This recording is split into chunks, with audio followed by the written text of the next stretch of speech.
I hope दोस्तों आप मेरे द्वारा सुनाई गई इन हॉरर स्टोरीज को बहुत एंजॉय कर रहे होंगे। वैसे तो ये करने की ज़रूरत नहीं है, लेकिन अगर आपको मेरी स्टोरीज अच्छी नहीं लगती है तो आप लाइक या डिसलाइक करके मुझे कमेंट में ज़रूर बता सकते हैं। और अगर आपको ये पसंद आ रही है तो मैं आगे भी ये सीरीज को कंटिन्यू करूँगा। तो मैं अब आपका ज़्यादा टाइम वेस्ट नहीं करते हुए सीधा आता हूँ कहानी की ओर। ये कहानी उन 4 दोस्तों की है जिसके साथ कुछ ऐसी घटना घटी थी कि उनका पूरा जीवन ही बदल गया था।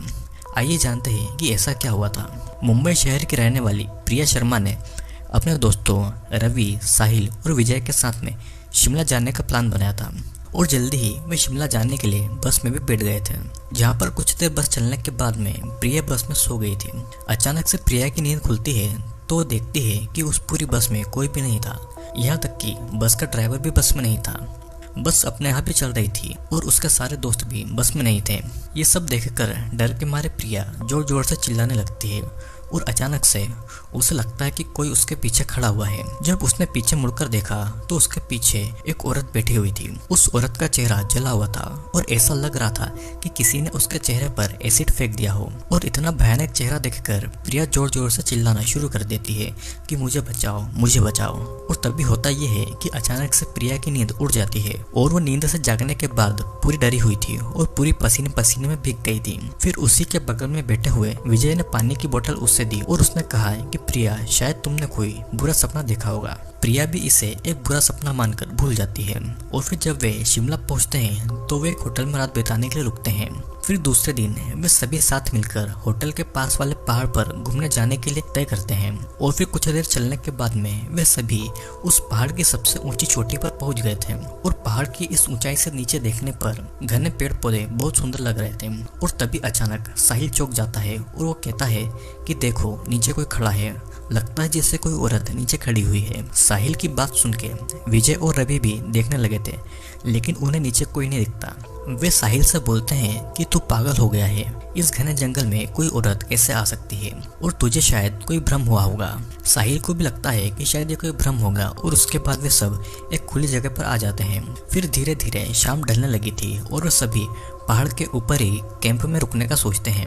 वे सभी वहाँ पर कैंप लगाते हैं और अपने खाने पीने का सामान बाहर निकालते हैं। प्रिया की बैग टेंट के बाहर थी और इसीलिए वो उसे लेने के लिए बाहर गई थी। तो वहाँ पर उसे किसी की आवाज़ सुनाई दे रही थी। प्रिया उस आवाज की ओर अपनी नजर घुमाती है तो उसके सामने कोई 3 आदमी आते हुए दिखते हैं। उन आदमियों के हाथ में बहुत धारदार हथियार थे, जिसे देखकर प्रिया डर जाती है और वो जल्दी से दौड़ के वापस से टेंट के अंदर आ जाती है। उसने अपने दोस्तों को भी ये बात बताई, लेकिन कोई भी उसके बात का विश्वास नहीं कर रहा था, जिससे तंग आकर प्रिया चिल्लाकर बोल पड़ती है कि तुम सब पागल हो गए हो क्या? कोई मेरी बातों पर भरोसा क्यों नहीं करता है? वो सभी से कहती है कि मेरे साथ बाहर चलो, मैं तुम सभी को उसे दिखाती हूँ। जिसके बाद में सभी प्रिया के पीछे पीछे बाहर आ जाते हैं और उस पहाड़ के शिखर से नीचे देखते हैं तो अब उन सभी को भी ऐसा लग रहा था कि कोई 3 लोग उन्हीं की ओर बढ़ रहे हैं। उन तीनों को अपनी ओर आता देख ये सभी डर जाते हैं और वे तुरंत अपना सारा सामान समेटने लगते हैं और वे बड़े से पत्थर के पीछे जाके छुप जाते हैं और वे तीनों थोड़ी ही देर में ऊपर भी आ जाते हैं। प्रिया देखती है कि उनके हाथ, पैर और सिर किसी आम आदमी जैसे तो बिल्कुल भी नहीं थे। वे सभी एक जगह पर बैठ जाते हैं और कुछ तांत्रिक विद्या शुरू करने लगते हैं। उनमें से एक आदमी अपने हाथों की उंगली को काट देता है, लेकिन अंधेरे की वजह से उन्हें कुछ भी ठीक से दिखाई नहीं देता है। फिर अचानक ये चारों देखते हैं कि इन आदमियों के बीच में वो औरत आकर लेट जाती है और कोई नहीं जानता था कि ये औरत यहाँ तक कैसे आई थी। प्रिया कहती है कि मुझे कुछ भी समझ नहीं आ रहा है कि आखिरकार यहाँ पर क्या चल रहा है और उसे बहुत ज़्यादा डर लग रहा है।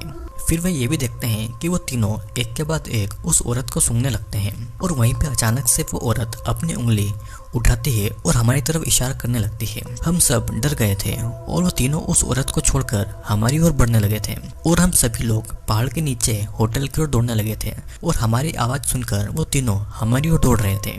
प्रिया और साहिल सबसे आगे थे और विजय और रवि उनके पीछे दौड़ रहे थे।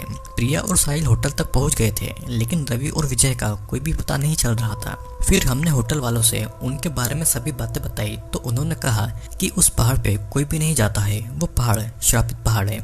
जो भी वहाँ पर जाता है वो कभी भी वापस नहीं आ पाता।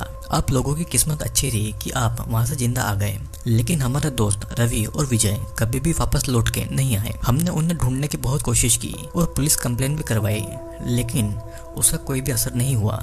तो दोस्तों, आपको क्या लगता है क्या हुआ होगा रवि और विजय के साथ में? क्या उन जादू टोने करने वालों ने रवि और विजय की बलि चला दी होगी या उसके साथ कुछ चोरी हुआ होगा? नीचे मुझे कमेंट करके ज़रूर बताइएगा। तो ये थी हमारी पहली कहानी और अब हम चलते हैं हमारी दूसरी कहानी की ओर। ये बात उन दिनों की है जब मैं 9वीं कक्षा में पढ़ता था। तब मेरी उम्र 14 साल थी और कुछ समय मैं अपनी फैमिली के साथ में रहा करता था।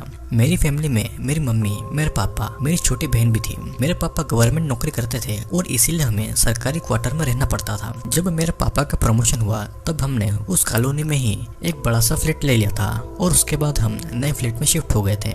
मैं तो बहुत ही ज़्यादा खुश था क्योंकि मैं सोच रहा था कि मैं अपना एक अलग से कमरा लूँगा।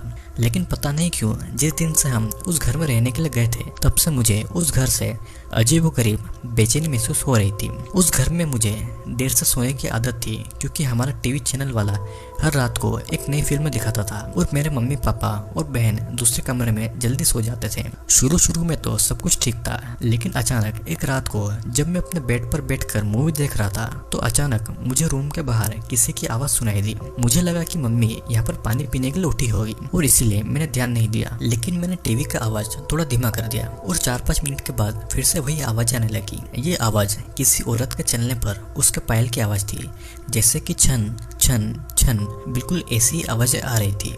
मैंने टीवी की आवाज़ बिल्कुल बंद कर दी थी, लेकिन बाहर से वही पायल की आवाज़ आ रही थी। इन आवाज़ों को सुनकर मेरा शरीर कांपने लगा था और मेरे रोंगटे भी खड़े हो गए थे। आवाज़ें लगातार आ रही थी और 4-5 सेकंड के लिए सुनाई देती थी। उसके बाद ये आवाज़ें बंद हो जाती थी और फिर 3-4 मिनट के बाद फिर से ये आवाज़ें छन छन आने लगती थी, जैसे कि कोई भारी पायल पहनकर चल रहा हो। मेरा दिल तो जोर जोर से धड़कने लगा था और ऐसा लग रहा था कि अभी मेरा दिल छाती से बाहर निकलकर मुंह में आ जाएगा और पता नहीं चल रहा था कि मैं आखिरकार क्या करूं। मैंने सोचा कि मैं अपने मम्मी पापा को भी उठाकर उन्हें सारी बातें बता दूं और बाद में मैंने हिम्मत करके दरवाजा खोला तो अचानक से वही पायल की आवाज़ें सुनाई देने लगी थी। इस समय वे आवाज़ें बिल्कुल मेरे सामने आ रही थी और ऐसा लग रहा था कि कोई खूबसूरत औरत चलकर मेरे पास आ रही थी, लेकिन सिर्फ आवाज़ ही आ रही थी और सामने से कोई भी नहीं दिखाई दे रहा था। ये पायल की आवाज़ें भी बिल्कुल साफ सुनाई दे रही थी। मैंने जैसे तैसे मम्मी पापा के रूम में जाकर उन्हें जगा दिया और सारी सच्चाई उन्हें बता दी। मेरे पापा तो इस बात को मानने के लिए बिल्कुल भी तैयार नहीं थे। मेरी बातों पर किसी ने भी ध्यान नहीं दिया और मैं अपने मम्मी पापा के साथ ही उनके कमरे में आकर सो गया। फिर ऐसे ही 3-4 दिन निकल गए, कोई आवाज़ें नहीं आई, लेकिन एक रात को फिर से वही आवाज़ें सुनाई देने लगी। मैंने इन आवाज़ों को नज़रअंदाज करना शुरू कर दिया और अब मुझे इन आवाज़ों की आदत पड़ गई थी। आवाज़ आने का कोई ठीक समय नहीं होता था। कभी ये आवाज़ें 10 बजे या फिर कभी 10:30 बजे भी आती थी, लेकिन एक बात तो पक्की थी कि वो आवाज़ सिर्फ मुझे ही सुनाई दे रही थी और किसी और को ये आवाज़ें नहीं सुनाई देती थी। कभी कभी मैं उन आवाज़ों से बहुत ज़्यादा डर जाता था, लेकिन कभी भी इन आवाज़ों ने मुझे नुकसान नहीं पहुंचाया। फिर 8-9 महीने के बाद में हमें एक और नया फ्लैट मिल गया और हम वहाँ पर शिफ्ट हो गए। उस फ्लैट में हमारी जगह पर जो नए लोग रहने के लिए आए थे वे हमारी जान पहचान के लोग थे। उनका बेटा मेरा बहुत अच्छा दोस्त था और उनकी फैमिली भी काफ़ी बड़ी थी।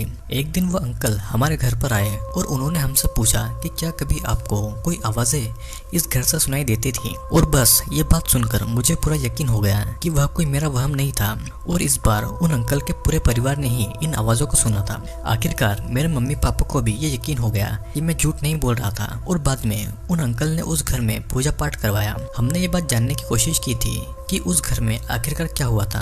तब जाकर पता चला कि उस घर में एक नहीं बल्कि 6 आत्माएं रह रही थी। इस बात को 14 साल हो गए हैं और अब मैं बड़ा हो गया हूँ। मुझे पता नहीं है कि क्या आज भी वही आवाज़ें मुझे सुनाई दे रही है, लेकिन आज भी मैं उस आवाज़ के बारे में सोचता हूँ तो मेरे मन में एक अजीब सा डर लगने लगता है। लेकिन भगवान की कृपा से आज सब कुछ ठीक है। तो दोस्तों ये थी हमारी आज की कहानी। नीचे मुझे कमेंट करके ज़रूर बताना कि आपको ये कहानी कैसी लगी। और हाँ, अगर आपके साथ में भी कोई ऐसा इंसिडेंट हुआ हो तो मुझे टेलीग्राम पर लिखकर भेज सकते हैं। स्टोरी पसंद आई हो तो लाइक ज़रूर करना, क्योंकि मैं जल्दी ही एक और नई स्टोरी लेकर आने वाला हूँ।